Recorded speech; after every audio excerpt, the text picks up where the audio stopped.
Today we're joined by a man who works right here, the Principality of Monaco. And I believe we're joined today by a titan of business, Sir Stelios, the man who created easyJet. You know the brand, you know the airline, you know all of the other businesses that have been created from the Easy name. But how much do you know the man himself? How the business was created, what drives him today, and what he thinks the future of business looks like tomorrow. Let's go meet him.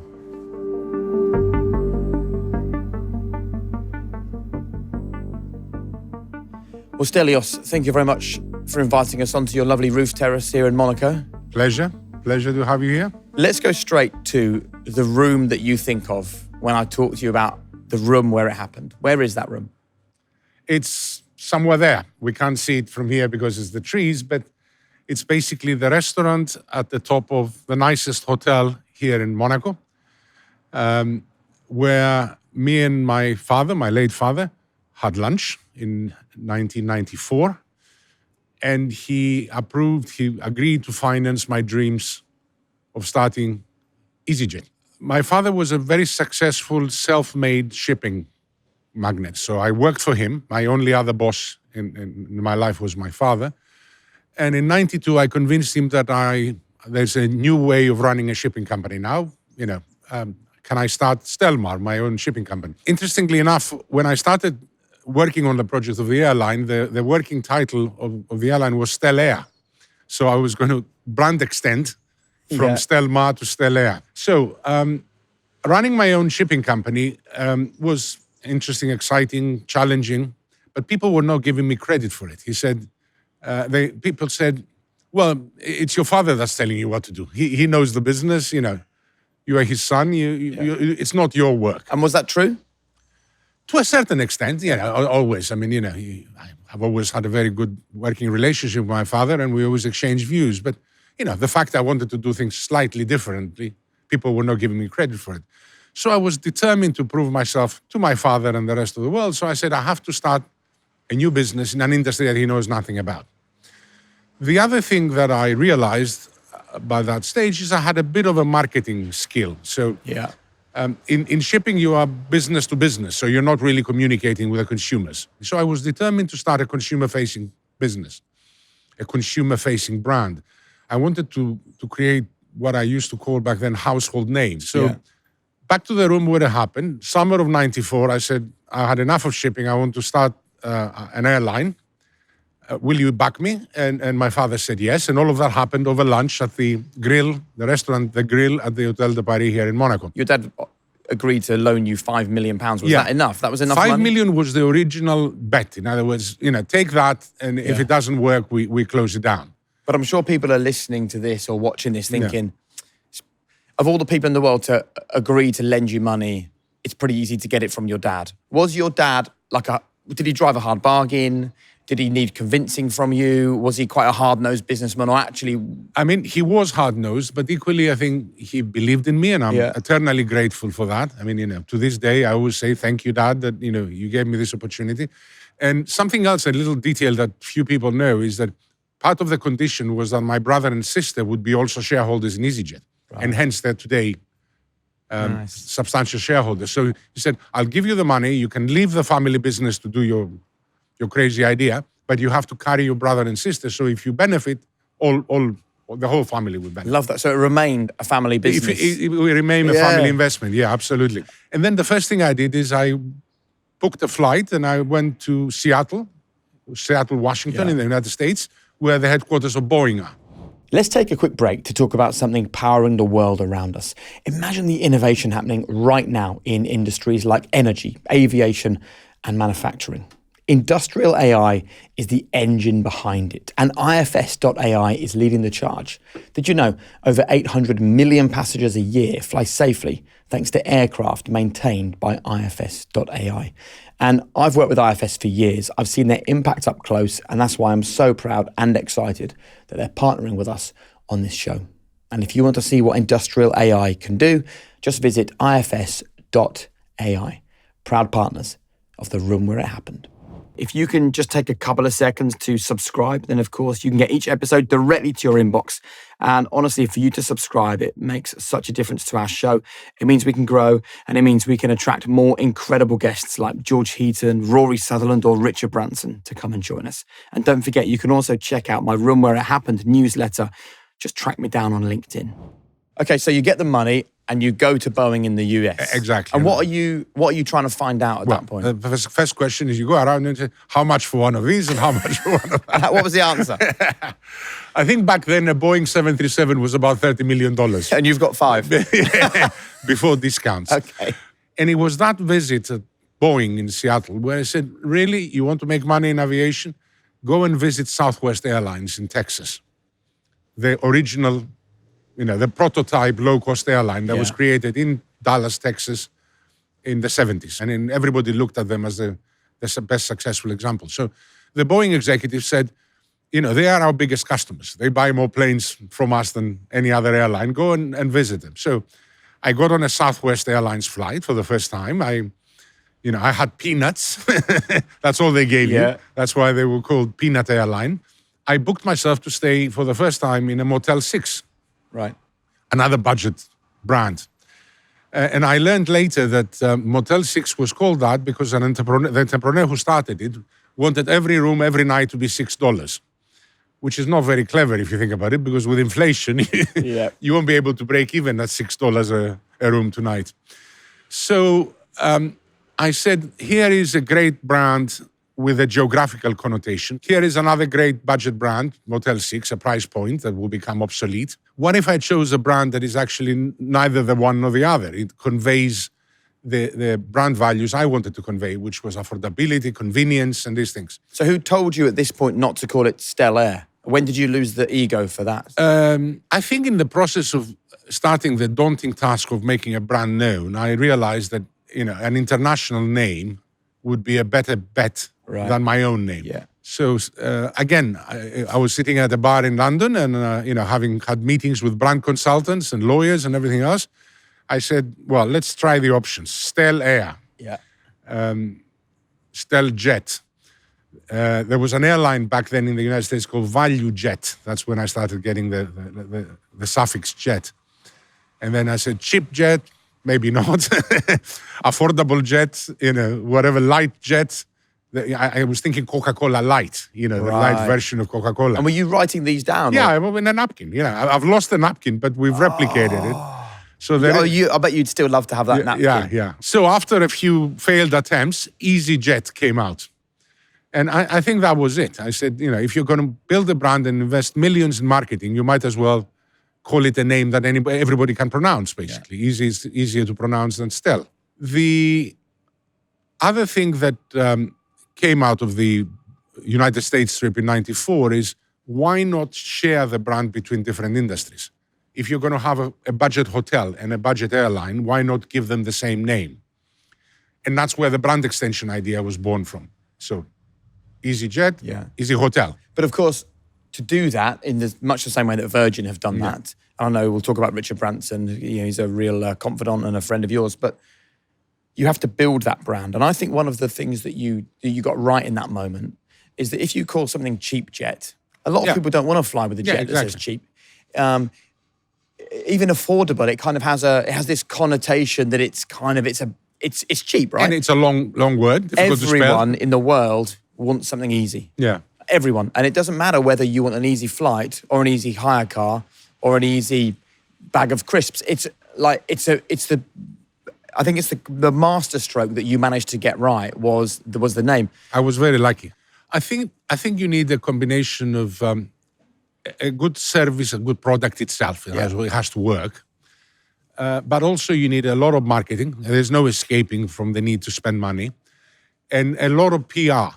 And again, the intangible value of seeing something on television through a TV program, which we're going to talk about in a minute. But it's all of this combination of public relations, free publicity, basically, paid publicity, and also a product that works. Back to 94, 95, so I decided that easyJet is the name, and then I had to find a place to do it. By then, I realized that people like Richard Branson were taking on British Airways. And of course, there was another legendary name, Sir Freddie Laker, who was the original low-cost airline that was ahead of its time. Yeah. He tried and failed in reality because they put him out of business. So I thought that Britain has the right business environment. Like, they encourage startups, they encourage competition, they encourage people, if you like, claiming their competition rights in court. Because famously, Freddie Laker took British Airways to court and got compensation, about £10 million. So I thought, UK, London it is. Then I looked around London. Everybody said, you have to be at Heathrow to make money. I said, rubbish. Heathrow is too expensive. It's too congested. Aeroplanes spend too much time on the ground waiting for the passengers, and the hub and spoke system, as it's called. We're going to do a point-to-point airline that doesn't rely on connecting traffic. And what's the cheapest airport around London? And it was Luton, which was a bit of a joke back then. I mean, it was too far away. Nobody knew how to get there. But they gave me the best deal.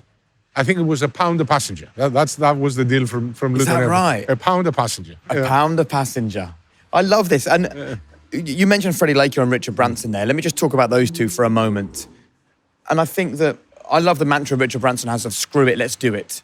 And it sounds to me like you're at this point living with the same mantra, because it would have been so easy for you to just continue working in the shipping business, to operate under your father, to take over his business when he retires. Like, that's a nice, safe life with guaranteed success as well, by the way, because you knew what you were doing. To go into a totally different market, to decide to call it easyJet, to decide to run it out of Luton, where had you learned this idea of screw it, let's do it, or this sense of bravery to do all these things? I think what happens when you are 27, 28 is that you have enough experience to have read the book and met Branson and, heard about Freddie Laker. I met him a bit later. But in reality, you're old enough, experienced enough to know roughly what you're doing, but you have no idea how much risk you're taking. So I think that's the perfect being age. naive was helpful. A dreamer, basically. You say it's going to work. It's going to be fine. So I think 27, 28 is when you should take your big risks. And that's why now that I'm giving back to society by helping young entrepreneurs start their own businesses, I put the cutoff point for applying as a young entrepreneur at 34, which means you must have started about 27, 28, 29, which is the right time. And if you've made it by 33, 34, it means you're on a good track. I think your dad obviously played a vital role, not just in the meeting, in the room where it happened, but in giving you the confidence to do this. Is there one piece of advice from your dad that was ringing true then and still stands with you now that you'd like to share with us? I mean, my father was always a very good cost controller. He believed in cost control. I mean, not in his personal life. I mean, he did well and he was enjoying his life. But, his shipping company was run as a low-cost shipping company. Yeah. He always instilled on me this idea that, you shouldn't take money for granted. You should look after it and spend it carefully. That's what I've learned from him. He had a different way of managing things. For example, he was maybe it was his generation, in Greece, he didn't want people to be jealous, so he didn't talk too much about how well he was doing. For example, he had one office in London that knew all the revenues, one office in Greece where they knew all the costs, and nobody knew both. So he was the only one, and maybe one accountant that used to put the two numbers together to know whether he's making a profit or a loss. And that's so interesting, because I think... It's very Byzantine, if you think about it. Exactly. It is, but it obviously worked for him. And I think it's great thinking, actually. And often when people say, the best bit of advice I learned, they come up with some kind of pithy phrase or a motivational sentence. I think what's nice about the lesson from your dad was it's really practical. Like, pay attention to your incoming and your outgoing, and you'll have a successful business. And keep the it's cost amazing down, how many people forget that side of running a business. I mean, nowadays, all you have to do is look at the stock market valuations of some of the AI companies, and cost control doesn't even come into their thinking. It's the more I spend, the more I'm worth. But I didn't come from that era. I can't get myself to operate that way. I mean, maybe it's wrong. Maybe people make, they make bigger paper fortunes by inflating their spend. I mean, just look at the valuations nowadays. They announce a deal that they're going to spend $100 billion on AI computers, and their valuation goes up $100 billion instead of going down. Well, I've always been amazed because I think people start businesses now and they're already thinking about the exit the day they set up the business, which I think is the wrong way to think about it, right? But I've always been confused by this world where you can have a business that's never made a penny of profit, but it's managed to raise 50 million, therefore it's worth $1 billion. And I'm thinking, well, show me some profit first. And the numbers you're talking about in the United States at the moment, you probably add 2, 3 zeros next to it. Really? Yeah, I mean, it's huge numbers nowadays. Who knows what's right? I remember I built a business around, old-fashioned industries like airlines or hotels or things like that, storage. But in reality, my business model now is one of managing a brand. Yeah. So I focus very much on realized, steady, recurring income. For me, it's the pennies that come in every day that's more important than how much the business is worth. There are people who just build a dream, they sell it well on the stock market, they go, the stock market gives them a lot of money. Have you ever been tempted to try that? I don't think I have I don't have the right frame of mind now. Yeah. I mean, I'm 58. I don't think I can go and stand in front of investors and say, believe me, I'm going to build humanoid robots that one day will work, but they don't exist yet. Well, just to use an example. There you go. Well, coming back to the real world of business that you were operating in the 90s, great advice from your dad. What's the biggest thing you feel in this period that you learned from Freddie Laker, for whom things did go wrong? Well, we were not shy to sue British Airways. I mean, remember, Freddie Laker was the original who took British Airways to court and won. So I've learned that you have to claim your rights in business, your legal rights. I mean, nobody will give them to you. So if you feel there is an area of competition law, most people don't understand it quite, but it's called abuse of dominant position. If you are a company in a dominant position, you shouldn't abuse it. You shouldn't lower the fares to drive the competitor out of business and then put them up again. That's called abuse of dominant position. Right. So as soon as British Airways launched their subsidiary Go, you remember the little airline they created to compete with easyJet, we immediately went to court and started saying this is an abuse of dominant position. And I think that kept them more honest, if you like, because they knew there was a legal threat.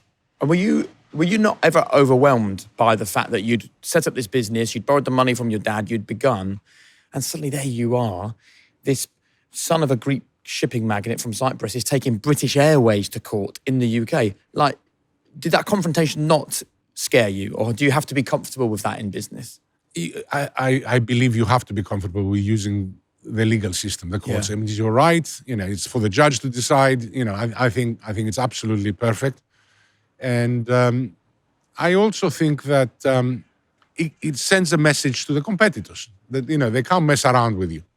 But you were good at sending messages to competitors. And I wonder whether it's something that you learned actually from your dealings with Richard Branson, things like parking your airlines in places in airports where you weren't meant to park your airlines, or dressing up in an orange overall and handing out leaflets and food and drink on your airlines. Like, I see so much from the Richard Branson playbook in those early days. Let's talk about that incident with Go, because I think that's 1998, May 98. It's when I think easyJet entered the consciousness of the British public as a whole. So a few months earlier, British Airways had announced that they will start an airline with a separate brand called Go to imitate easyJet and compete with easyJet. So they advertised the first flight was going to be Stansted to Rome, and the price was going to be £49. So as soon as they opened the bookings online on the internet back then, it was novel to do it on the internet, we went and booked 10 seats on the first flight. They couldn't stop us. Yeah. So me and 9 colleagues turned up at Stansted Airport wearing orange boiler suits and said, we want to check in for the flight. Here is our tickets. You can't stop us. We're going to behave. Whose idea was this? It was a combination of me and Tony Anderson, our marketing director at the time. So you were both mischievous people. Yeah, and he came with me. And it's funny, out of the 10 people we booked seats in their name, a couple of them were scared and they didn't come, actually. Well, it's the daunting thing of, if you gate crash a British Airways plane, they might put you in jail. You're going to war with British Airways at this point. I mean, there's no question about that. And obviously they can then retaliate if they wish. Yeah, and of course, the cameras being there helps. They're not going to do anything stupid in front of the cameras. But that's when, when that flight was reported as the first flight of Go and Stelios being there in orange boiler suits, handing out free flights on easyJet, it's when everybody for the first time realized there is this new airline in the UK and we better try it. And the other big decision I made against best advice from our own lawyers and even marketing people, was to let the cameras in for the docu-soap on ITV, the Airline series. Which I loved, by the way. I mean, so many people say that. It was, and I was looking. It was what's and all. You had 12 million people watching each episode of that show back then. Those were the days. The audiences were not fragmented back then. I know. But did you do it because, you know, you've already admitted, and I think there's no one in business who's successful like you without a bit of an ego, right? You've already admitted in the early days, you know, Stelmar and Steljet, there was a bit of an ego. Was the Airline TV show a bit of feeding your ego, or was it purely a marketing play from your perspective? Well, I never wanted to acquire personal fame as such. It happened a little bit by accident because of the Airline series, because sometimes I would appear. But I would appear on the show almost when things are going wrong. So it wasn't necessarily the most pleasant experience. So I'll be on a delayed flight and I have to stand up and say, apologize for the delay, and here is a free drink for everybody. That sort of thing. Yeah, but the what people great marketing. The people who became stars were the staff. Yeah? Yeah. I mean, Jane Bolton became famous for her dealings with the customers. And, I was reminded the other day, because we had to look at the footage again for the 30th anniversary now. And one of the best clips is there was a bride booked to fly on easyJet. She traveled to the airport by taxi. She left her passport in the taxi and couldn't check into the flight. So Jane Bolton actually managed to track down the taxi driver, got him to come back to the airport, give her the passport so she can check in and go to her destination. And that was a bride. So were these things done quite in a calculated way because you knew it would look great for the audience and it was brilliant for building the brand, or was it just instinct? I wasn't anywhere near Jane Bolton when she made that decision. It's just empowering people to do the right thing. Right, so how do you create a culture in a business then where your staff are able to make those kinds of decisions? I think a culture is created by many people. It's not just one person. I mean, the airline around 4 or 5 years into it coined the phrase the orange spirit. So that's one way of understanding the culture. This energy that you get out of being orange. Everything is orange. The plane is orange. Your uniform is orange. But I think it's something that says, we're going to celebrate our wins. We're going to congratulate them when you do well. We're going to learn from our mistakes. You look after your employees. They will look after the customers. I mean, there are 100 million passengers flying easyJet every year now. I can't look after all of them anyway. You have to rely on the 15,000 staff and another probably 15,000 subcontractors at the airports that look after these 100 million customers. I also think the decision to go orange was inspired. I kind of had in my head that when you decided to go with Easy and call it easyJet, that you would have employed some very rich, expensive, wealthy London design agency to give you the perfect colour, to give you the perfect logo. And then in your book about the 30 years of Easy, called Easy History, funnily enough, I read that wasn't the way it happened at all. And actually, it felt to me like a very Stelios way of creating the brand. Well, I did hire the expensive brand consultants, and they came in, and I think they had freshly designed the United Airlines brand in the States, so very expensive. I think they took about $100,000 off me for the first phase of the consultancy. And then I said, enough is enough. I think I'm going to do it myself. I don't like what you're telling me. Because they were designing an airline that looked like British Airways and United Airlines, very blue, very corporate, very business-like. So it was a question of saying, let's look at our competitors. Yeah. British Airways, Air France, KLM, they all are a combination, Olympic Airways in Greece. They're all a combination of the flags of that country. And it's basically white, blue, and red. Yeah. And even Virgin is very British in a way. He's proudly flying the British flag on his planes. Yeah. So it was deliberately meant to be nationalistic. easyJet was meant to be above national boundaries and to stand out throughout Europe. So the only color that I could find that was bright and memorable was orange, and was not used by another airline. And I think, again, it was one of these moments you sit in front of an Apple Mac with a designer and you say, try this color. Well, this is it. And is that what you did? You just sat at a computer with someone? In Luton town. What, in a coffee shop or something? Or a design agency a small cheap design agency in Luton. So you White Knight Design in Luton. A cheap design agency in Luton with one Apple Mac. with one Apple Mac, and you You sitting put the with plane. designer, You put the plane on the screen, and you try filling in the different colors and see what it looks like. and that's how easyJet That's how it was became born. to be. The font was chosen again because it was rounded. It was lowercase. Again, Yeah. most companies put uppercase the first letter of the name. It was always meant to be lowercase for E, and then uppercase the first letter of the brand extension. Why? Jet is capitalized, Hotel H is capitalized, and everything else. But you were a rounded font that would be more friendly is what I wanted. I don't know if you remember, but the British Airways logo is actually all capital letters. Yeah. And the first letter is slightly taller than the other ones. That shows arrogance, if you like. That's what it's designed to show. I think it's so interesting that every touch point for the customer for your brand had to have that same feeling. It had to be friendly, had to be easy, had to be convenient, had to be kind, if you like. Yeah. And what age are you at this point when you're creating easyJet? 27, 28. 27, 28. The lunch was at the age of 27.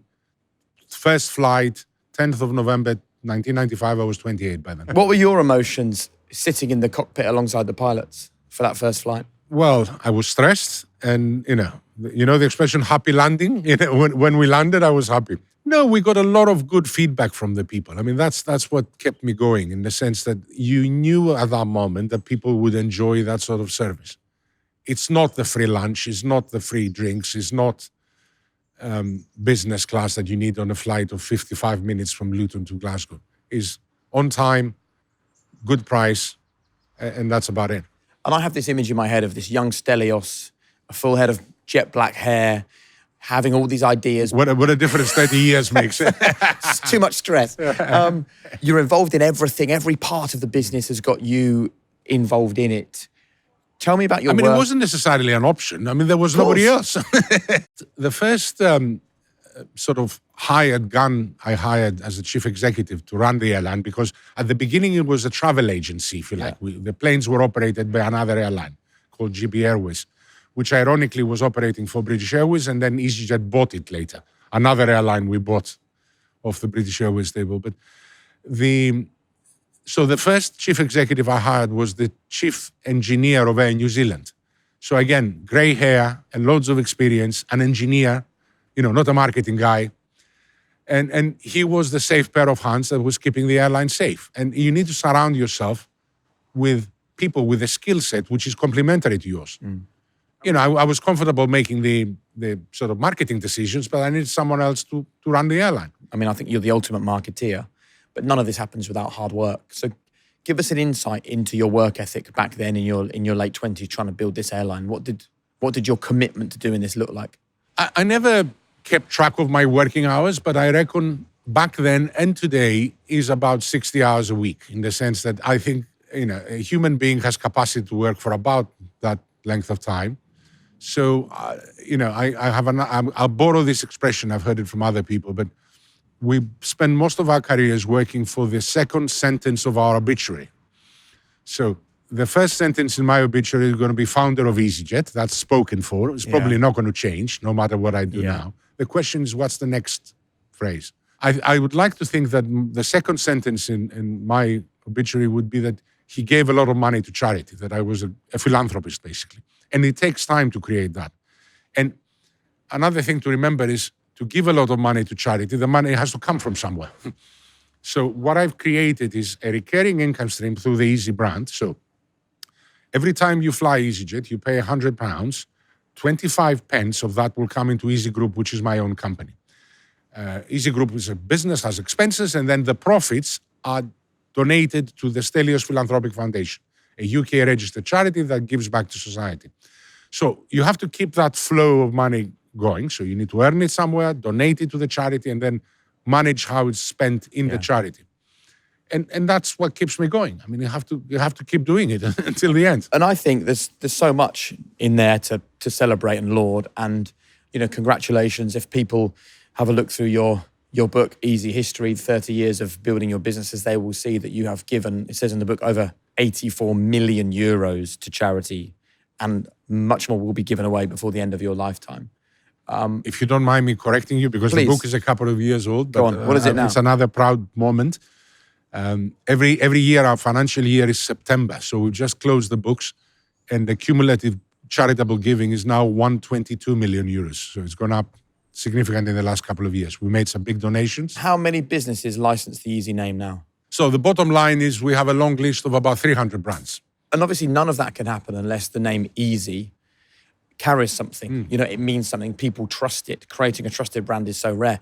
And I was thinking about your kind of, should we call it rivalry with Michael O'Leary and Ryanair. And look, you can't criticize Michael O'Leary for his success in the airline business.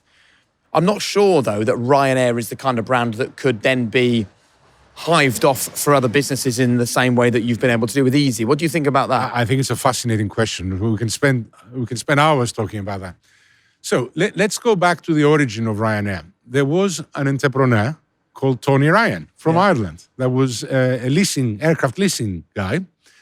And he had the ambition to create an airline with his own name, hence Ryanair. But Tony Ryan was a great aircraft leasing guy, but he wasn't a very good low-cost airline manager.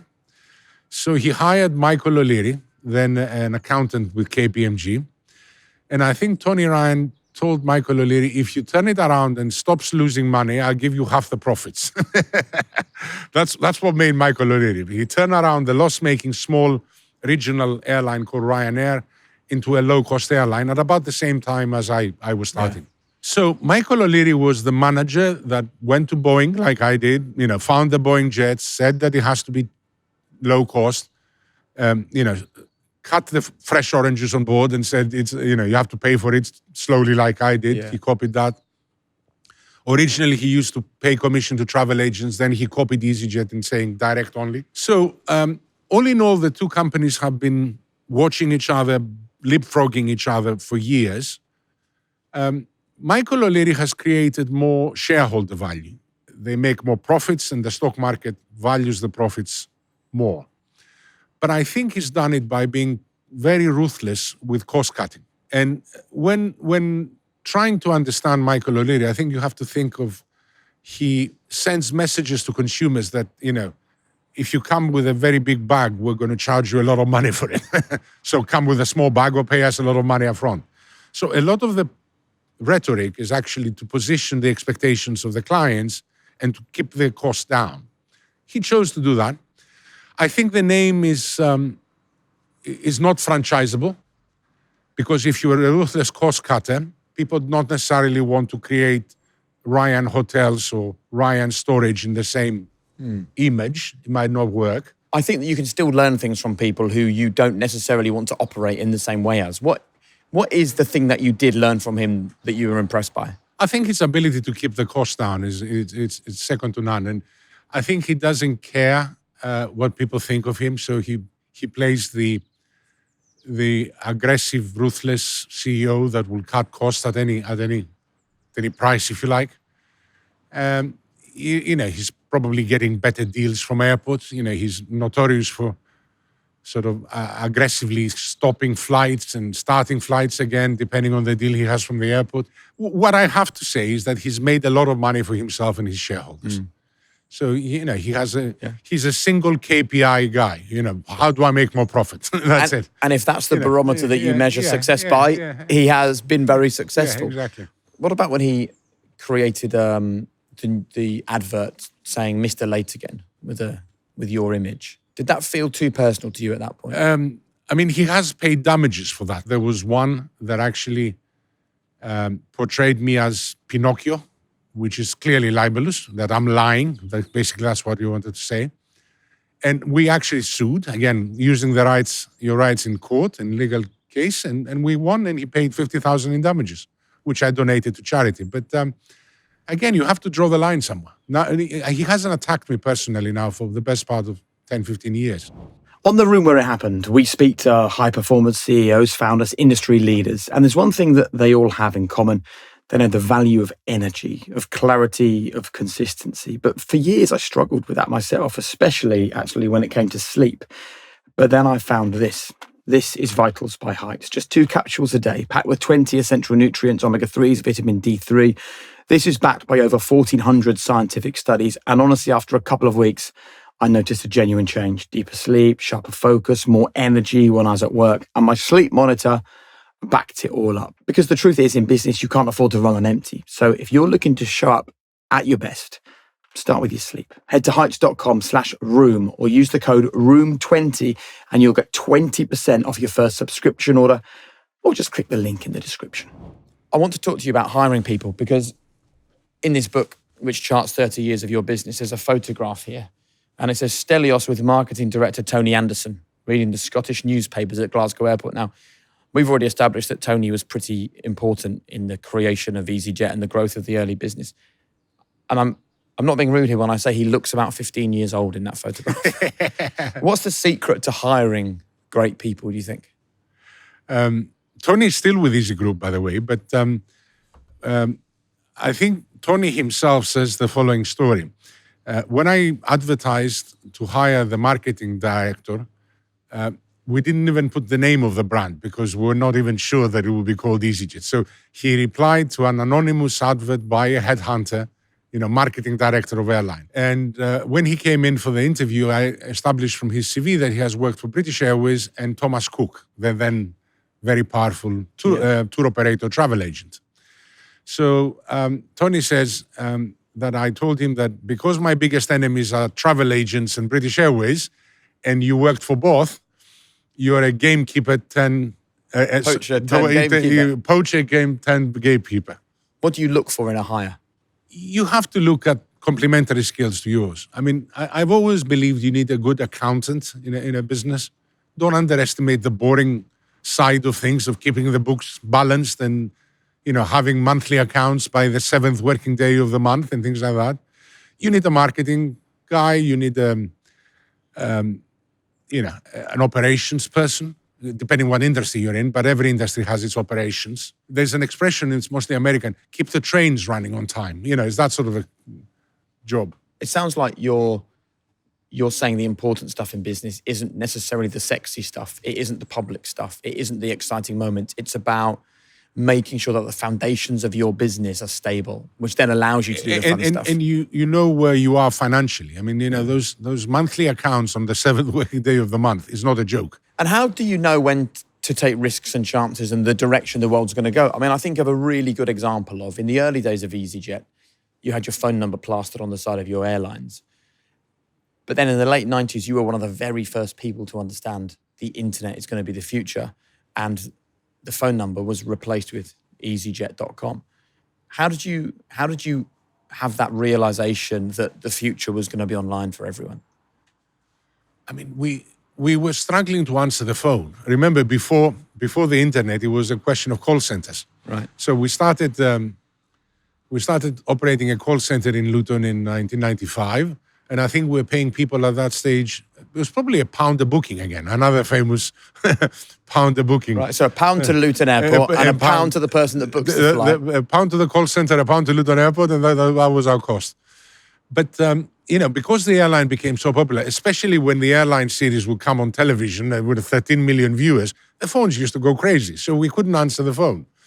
So adopting the internet was almost a no-brainer for me. It's going to decongest the phone lines. It's going to enable us to process customers and changes to customers more easily. So I think, again, another famous £1 discount. We said, if you book on the phone is X price, if you book online is £1 less.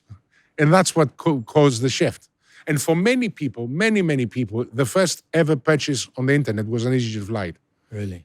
This conversation has been one about all of the successes that you've enjoyed, the growth of the business, the risk-taking. Was there ever a time where you thought you were going to lose the airline in those early days? Let me give you a funny example from the early days and then a more recent example, which was much more serious. As I explained, I was already living here in Monaco. My home was over there. And my apartment has a good view of the Grand Prix, of the Monaco Grand Prix. So the first flight from London to Nice was in 96, so in the summer. So come up to May 97, it was the first Monaco Grand Prix where easyJet as an airline was going to bring people from London to Nice to watch the Grand Prix. Big day. I invited a lot of my colleagues and journalists and other people on my terrace to watch the Grand Prix. And of course, they flew easyJet and everything else. And then, towards the end of the afternoon, when the race was over, we realized that we had set up an extra flight to go back to London after the race by cancelling a flight that was going to go from London to Aberdeen and directing the plane to fly to Nice to bring the passengers back. And you can imagine my shock horror when about 6 o'clock in the afternoon, I receive a call from someone at the airport saying, there is no plane here. The flight that was cancelled, when the plane that was cancelled from flying to Aberdeen went to Aberdeen without customers. And we had 149 people in Nice airport wanted to fly back to London and no plane to carry them, which was an expensive mistake. I mean, obviously, it was only money, so we somehow got people home. But that shows you that in a small company, in the early days, a lot of elementary mistakes can happen. The other moment I thought we're going to lose the whole thing is COVID. Because, it's not that long ago now. It's a little over 5 years, but there was a 3-month period between between April and June of 2020 that the airline was completely grounded. And, I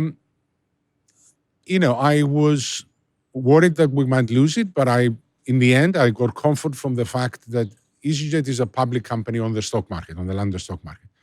We own 15% of it now, but the other 85% is owned by other professional investors who actually put more money in to keep the airline going when COVID struck. Yeah. So again, it's another example of sharing the risk and the reward, and the importance to have deep pockets, investors behind your companies. It's not what percentage is mine, it's how many other people I can get to invest in it.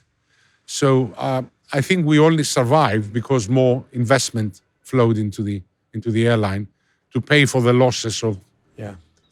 Can you imagine 3 months full expenses and no revenue? What sort of how much are we talking about in terms of expenses? In round numbers, the airline lost about £1 billion each of these years, and that had to be put in as extra equity investment. £1 billion how often? Every. Well, no, it was the first 2 years, 2020. After COVID. Yeah.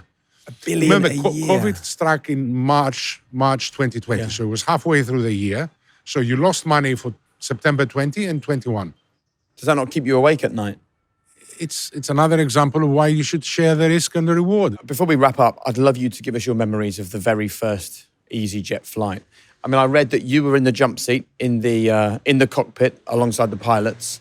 And something else that I love the idea of was that the staff that were operating, the stewards and the stewardesses on the flight, they were on commission for the amount of snacks they were selling, which again is I think it's a brilliant business move. It's a commonplace today. Everybody does it. But back then, it was completely novel. Yeah. How did you come up with the idea?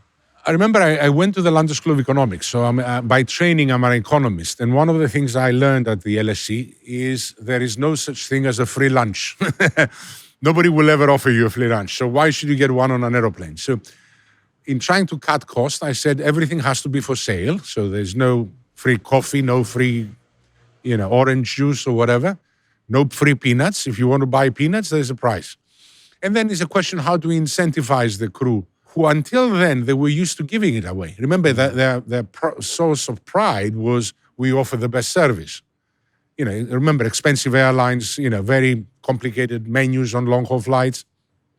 So how do you change the mindset? And you say, okay, the more you sell, the more you make yourself. Like a shop assistant. I mean, it's not unusual to see shop assistants in... But nobody was doing this in airlines back then. No, it was... No.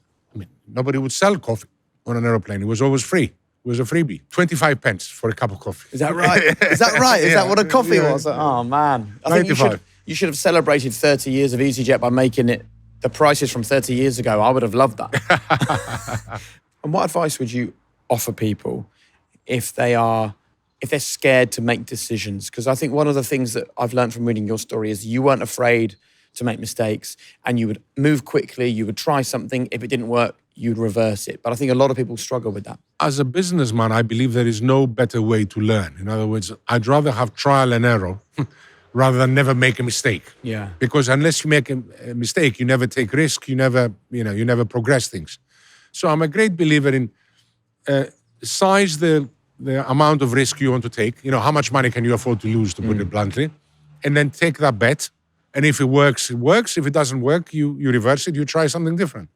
Could you give us an example of a bet you took which didn't work, and equally one that really did? Yeah, I mean, I'm still proud of it as a venture, as a brand extension, as a brand, as a whole. But I made a mistake in the way I executed. So, do you remember the internet cafes? Again, it was pioneering in its day. 97, 98, outside Victoria Station in London, for the first time, people could pay £1 and surf the internet. This new thing. So millions and millions of people in London and across Europe experienced the internet for the first time at the price of £1, instead of paying £1,000 to buy a computer and, thousands of pounds to connect it to the internet. So it was a great brand builder. Many people got to know the Easy brand. Many people booked their easyJet flight from an Easy internet cafe. Now, the mistake I made is I didn't buy the real estate. I leased the real estate. Again, I was a bit naive at that age, and I said, well, that's an expensive shop in opposite Victoria Station in London. How much is to buy? 10 million. How much is to rent? Well, we'll rent it to you for 300,000 a year. The 3% yield in real estate. I said, I'll pay 300,000 a year. But then I forgot that you sign up for 20 years. this lease, property lease. Internet cafes became technically obsolete when we all started walking around with smartphones and Blackberries. You remember the Blackberry? The minute I got my Blackberry in 2002, I said, why would people go into a shop? So it became technically obsolete. But as it declined in revenues, the problem is the rents kept going up. If it was an owned property, I would have turned it into something else. But this is also a big secret to business, I think, is that you might be sitting on something today that's hugely successful, but you need to be thinking, what does the world look like in 1, 2, 5, 10 years' time? Because it might be that what works today doesn't work in a few years. Technical obsolescence is brutal. I mean, if you think about it, I've just mentioned a venerable name from the year 2000. BlackBerry. Where are they today? Nokia. Nokia. iPhone made them completely technically obsolete. And again, who knows whether the iPhone might be eclipsed by the next big technology, but who knows? I think you should be prepared for technical obsolescence and prepare for it. In other words, be ready for it, know what to do if that happens. I don't know. What machine would eclipse, make technically obsolete the aeroplane? You remember Star Trek? Beam me up, Scotty? Yeah. If someone comes up with a beam me up, Scotty machine, maybe easyJet should think about investing in those machines rather than buying aeroplanes. But we'll see. Look, I've really enjoyed this conversation. I have something people might not be expecting here, which is a tin of chili con carne. And the reason why I want to just finish by mentioning this is that this is part of a donation from the Stelios Philanthropic Foundation to the Trussell Trust, which people in the UK will know. They provide food banks. They help people that can't afford to eat. And the reason why I want... This is your lunch today, okay? Thank you very much.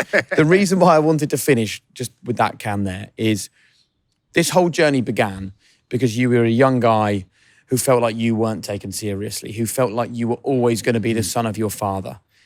When you sit here now and you know that you were successful in shipping, you moved into airlines, you created one of the most respected and loved airline brands around the world, you did it in a profitable and sustainable way that made your customers feel good. You then had the foresight to create such a strong brand that you could lease that brand name to hundreds of businesses around the world. That now provides you with a sustainable income that you're able to turn into philanthropic donations to change the lives of millions of people. The young man who felt like he had to do this because he was always going to be his father's son, is he now proud of what he did? I am proud that we're doing so much for charity, that I'm giving back to society in a meaningful way. And this is helping the neediest. Yeah. Well, would you give us one last thing before we finish the conversation? If you were talking to a young Stelios, maybe this is a message for young entrepreneurs listening to this. If you had them in front of you for 30 seconds, what would you like to impart to them? Well, the first thing is start with a rich father. It helps. The second thing is take a risk, but don't take a risk you cannot afford to lose. In other words, calculate your risks. Nowadays, it's possible to start a business and raise finance at the same time. I mean, I raised finance for my father. There are VC funds now, venture capital funds, that finance startup business. So, if you don't have your own funds, if you don't have a rich father, go to a VC fund, try and raise money that way, and take a calculated risk. And do it early, because at 58, I'm not going to take a big risk nowadays, So do it early. Do it in your 20s. Thank you so much. Thank you. Pleasure for having you here. Thank you. Thank you, Stelios. Good man. I actually love the fact that when he said the room where it happened was just over there, he was a young guy in his late 20s, very much in the shadow of his father. And then for him to make easyJet successful, it wasn't just about making the hard-nosed business decisions, and he spoke brilliantly about the importance of making sure your finances are in good shape. But it was about the marketing. It was about putting himself out there. It was about dressing up in an orange boiler suit. It was about going on an ITV show. It was about turning himself into the face of the brand. And I don't think it's the sort of thing that came easy to him.